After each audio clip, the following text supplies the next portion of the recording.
C'est le moment, c'est notre rendez-vous pour les amateurs de bière et ceux qui veulent en apprendre davantage avec bien sûr notre spécialiste Pierre Bouchard. Bonjour, ça va Allô, bien? Lisa, ça va très bien. Et oui, alors aujourd'hui, tu nous fais découvrir plein de produits. Cette semaine, on te fait boire. Tu Ouais. t'en sors pas. Même si tu t'es levé en retard, tu pas été grave. fidèle au poste. J'ai amené 5 produits différents encore cette semaine. On va commencer tout d'abord avec la Grolsch. Je ne sais pas si tu la connais. Oui, je la connais. Elle vient d'où? Je sais pas. OK, Ben, ben, tu vas le par savoir aujourd'hui. Par le nom, Ça se veut la petite l'Allemand. sœur, en fait, de la Heineken. Elle OK. vient du même pays, Hollande. Très populaire en Hollande, justement. Elle est bue, elle est extrêmement connue. Ici, elle est au Canada depuis quand même assez longtemps. Elle est changée de distribution l'année dernière, donc elle est de retour sur nos tablettes. Regarde, Le la bouchon, bouteille. ouais. La La bouteille est bouteille, assez le fantastique. bouchon, ouais. D'ailleurs, les amateurs les fabricants de bière de maison courent après ces bouteilles-là parce que c'est une facilité extraordinaire pour embouteiller. Est-ce qu'on peut réutiliser ou laisser la bière dedans si on ne la boit pas en entier? Non. Non, hein? Non, bien sûr, parce que là, le gaz, c'est pas que ça sera poison, il faut bien le dire, parce que la bière, c'est généralement pas poison. Il n'y a pas de bactéries il n'y a pas de bactéries mortelles qui vont se développer à l'intérieur, même si on la rebouchonne. Par On va contre, perdre la fraîcheur. on va puis, perdre le ouais. CO2, donc on va retrouver un produit qui sera plus du tout intéressant. Cette bière-là, tu te souviens, je t'ai parlé de la Carlsberg il y a 2 semaines. Oui. Donc, je tiens tout le temps à apporter un produit style européen parce que c'est très, très populaire ici au Québec, de plus en plus. Donc, on a encore un style européen, une bière lager, donc une bière blonde, gazéifiée, à 5 d'alcool, qui nous est offerte dans une bouteille verte. Donc, on va Verte. rechercher les mêmes saveurs. Hein. Oui. Comme ici, on a nos fameuses bières commerciales traditionnelles, Molson, Labatt pour ne pas les nommer. Là-bas, c'est le même principe un petit peu. Les bières qui se veulent désaltérantes sont dans les mêmes... C'est très doux. Justement, l'été, peu importe, ça se prend très bien à n'importe quel moment. Exactement. Le soleil sort. Aujourd'hui, il se laisse attendre un petit peu. Il Par se laisse contre, désirer. on a bien hâte que la neige fonde. Donc, ça, ici, on va accueillir le soleil franchement Avec une ça. bonne grolche. Exact, Grolsch. Ensuite de ça, Cheval Blanc. Cheval blanc, oui. La connais-tu? Non, ça... Parfait. Cheval Blanc, qui est une bière blanche, donc une bière sur lit, refermentée en bouteille, aromatisée de coriandre c'est et une blanche? Oui. OK. Elle est quand même assez foncée. Ben c'est parce que là, j'ai pas pu te la mélanger à l'intérieur de ton verre parce que ton verre est trop petit et OK. il aurait fallu que je tourne la bouteille légèrement avant de la transvider. Parce que pourquoi on dit blanche, c'est pas la couleur de la bière, c'est plus le trouble qui est à l'intérieur. Autrement dit, la levure qui est contenue dans la bouteille, il y a une semi-filtration, comme on l'a vu la semaine dernière au niveau de la fabrication, il y a une semi-filtration seulement. Donc, la bière reste trouble. Et la présence de blé à l'intérieur fait que la bière a vraiment un aspect plus blanc que blond. Par contre, si on ne la mélange pas comme j'ai fait ce matin, on va avoir une bière qui va sembler être filtrée, mais le dépôt est au fond. Fait que moi, ce que je vous conseille, il y a 2 façons de le faire quand vous versez une blanche.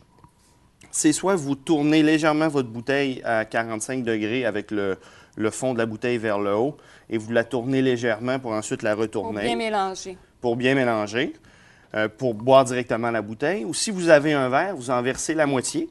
Le reste, la moitié ou le 3/4, le reste, vous tournez légèrement votre bouteille et vous videz le reste. Donc, ce que ça va faire, c'est que ça va mélanger la levure à l'intérieur de votre bière. Vous allez avoir tout le sucré de la levure. Puis là, les vraies saveurs, en fait, parce que les brasseurs, ce qu'ils veulent, absolument, on veut les avoir, ces levures-là. Puis aussi les épices à l'intérieur. Hein, coriandre, très utilisé dans les blanches. On le goûte que c'est épicé plus que... Exactement. Je vois tout de suite la différence. Puis là, on a un style belge. Hein, quand on se souvient, les Belges fervent des épices, fervent des levures. Donc, pour ceux qui veulent découvrir les styles belges, la Cheval Blanc, on trouve ça partout, hein, pas juste au marché centre-ville. Ces 2 produits-là sont assez populaires un petit peu partout. Même en épicerie, je pense. Même en épicerie, vous allez trouver ça assez facilement. Ouais. Tandis que les 3 autres vont plus être spécialisés là. Donc, bière plus pour les dames. Celle-ci? Oui. Mais ceux-là quand même, hein? Parce que je trouve que c'est doux, ça se prête à toutes les sauces. Puis, Oui, absolument. Mais celle-là ici, un blanche au mur. Mmh. Donc, le petit fruit que tout le monde connaît. Là, ce qui est intéressant, il y a plusieurs façons de rajouter des fruits à l'intérieur d'une bière, si tu peux goûter. Oui. La façon qui a été utilisée maintenant, c'est des fruits frais en fermentation. Donc, là, ce que ça va faire, on a vu la semaine dernière dans le mécanisme pour créer de l'alcool, le sucre est changé en alcool et en CO2. Mais là, le fruit qui contient du sucre, lui aussi, va être métamorphosé en fermentation. Fait qu'on ne sera pas vraiment capable de reconnaître le fruit. Par contre, on va être capable de dire, oh, c'est fruité, il y a un fruit à l'intérieur de ça. De mettre le doigt sur la mûre, ça va être un petit peu plus difficile. Si on aurait voulu mettre le doigt sur la mûre, il aurait fallu ajouter notre fruit à la fin, autrement dit en cuve de garde, avec, mettons, plus un sirop de fruits qu'un fruit complet. Là, on aurait perçu plus le On aurait perçu plus sucre. le fruit parce qu'il aurait été non fermenté, donc le jus se serait mélangé Mais un il me peu semble comme qu'il y a un une bonne sirop. différence, en tout cas, entre les deux, là, comme ça. Ouais. Celle-là, je goûtais plus les épices, c'est plus présent. Celle-ci, plus effacée, avec un goût, c'est vrai, de laisser comme en point d'exclamation, point d'interrogation sur qu'est-ce qu'il y a à l'intérieur. Oui, absolument. Puis d'ailleurs, tu fais bien de le souligner parce que la Barberie branche généralement des styles plus anglais. Donc, on a vu dans nos styles de bière que le style anglais, on va plus avoir une approche, on veut que le houblon goûte, on veut que les grains goûtent, puis pas que la levure s'exprime trop. Donc, moi, ce que je pourrais gager, c'est qu'à l'intérieur de ça, on a une levure qu'on dit neutre. Autrement dit, qu'on ne veut pas qu'elle apporte trop de saveur. Le même principe qu'un déodorant, mettons, sans odeur. On veut pas vraiment que ça ajoute... On veut que ça fasse le travail, mais sans... Exactement. On veut que ça fasse le travail, mais sans avoir le goût à l'intérieur. La Barberie, c'est plus ça. Fait que là, on a une blanche, en fait, qui n'est pas aromatisée, puis c'est le fruit qui prend toute la place. Ensuite de ça, un hit l'année dernière au Festival des bières du monde à Saguenay. Je ne sais pas si tu connais ça. Es-tu venu faire un tour l'année dernière? Je suis jamais allée, mais j'ai été dans d'autres festivals là, de bière. Bien, ça, là, le grimoire, pour ne pas les nommer. Le grimoire Rive-Sud? Le grimoire, c'est à... Granby, exact. Ouais. Bière aromatisée au rhum brun. Ils ont fait un hit total avec ça. Je en passe des tonnes de caisses depuis ce temps. D'ailleurs... vont être de retour cette année, le grimoire. Hein, on a signé toutes nos affaires pour être présents sur le Vieux-Port encore cette année. Donc, le grimoire va être de retour. Vous allez pouvoir venir vous abreuver de ce merveilleux nectar encore une fois cette année. Puis là, ce qui est intéressant, il faut bien comprendre que la législation ne permet pas de mettre du rhum à l'intérieur d'une bière qu'on va vendre en épicerie. Hein? Ça serait juste en SAQ. Donc, ce qu'on a, c'est une saveur de rhum. Aromatisé. Aromatisé. Puis on ne peut pas l'ajouter en fermentation parce que sinon, on va changer le sucre puis on va perdre le goût. Donc, c'est un goût qui a été ajouté après la fermentation. C'est pour ça qu'on le goûte vraiment. Ensuite de ça, là, je t'achève. Ah, c'est fini après ça. Avec l'accord mort. L'accord mort, et voilà. Tu m'as appris d'ailleurs, à mon grand étonnement, ce matin, parce que c'est le deuxième brassin qui porte ce nom-là, est à 11 % celui-ci, tandis que l'autre est à 9 %. C'est énorme.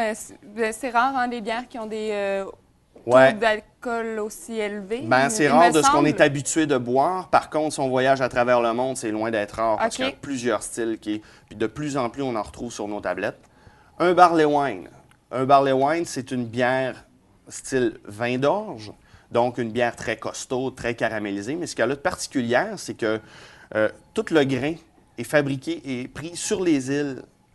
Puis on a pris ce grain-là, puis on est allé le faire fumer dans le fumoir d'antan. Je ne sais pas si vous connaissez le fumoir d'antan sur les îles de la Madeleine. Non, je ne connais pas.